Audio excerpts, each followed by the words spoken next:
ఈ సబ్జెక్ట్ చాలా విలువైనది. నా వీడియో చివరి వరకు చూడండి.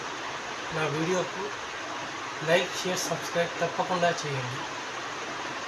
బంగారంలో ఒక్కో పోగు ఎంత విలువైనదో గడిచే కాలంలోని ఒక్కో గడియ ఎంత విలువైనది. డబ్బు అవసరాలను తీరుస్తుంది, కానీ ఆనందం ఇవ్వలేదు.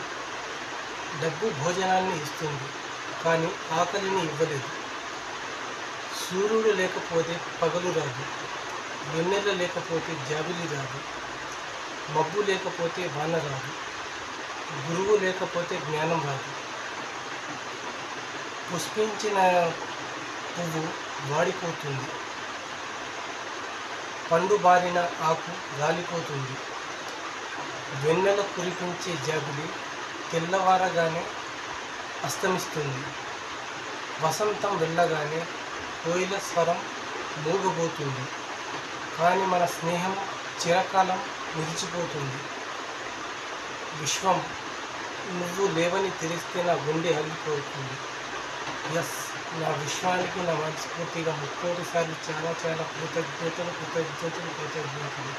తథాస్తు తథాస్తు తథాస్తు. మా వీడియో చాలా విలువైనది. ఈ సబ్జెక్ట్ ఎవరు చెప్పలేరు. మా వీడియో నచ్చితే ఖచ్చితంగా లైక్ చేయండి, షేర్ చేయండి, సబ్స్క్రైబ్ చేయండి. ఎందుకంటే చాలా పవర్ఫుల్ సబ్జెక్ట్ ఇది. మీకు కూడా చాలా ఉపయోగపడుతుంది. మీకోసం మేము మంచి వీడియో తెస్తాం. మా కోసం తప్పకుండా లైక్, సబ్స్క్రైబ్ చేయండి. లైక్, సబ్స్క్రైబ్ తప్పకుండా మర్చిపోకండి. నెక్స్ట్ క్లాస్లో కలుస్తా. అందరికీ మా ధన్యవాదాలు.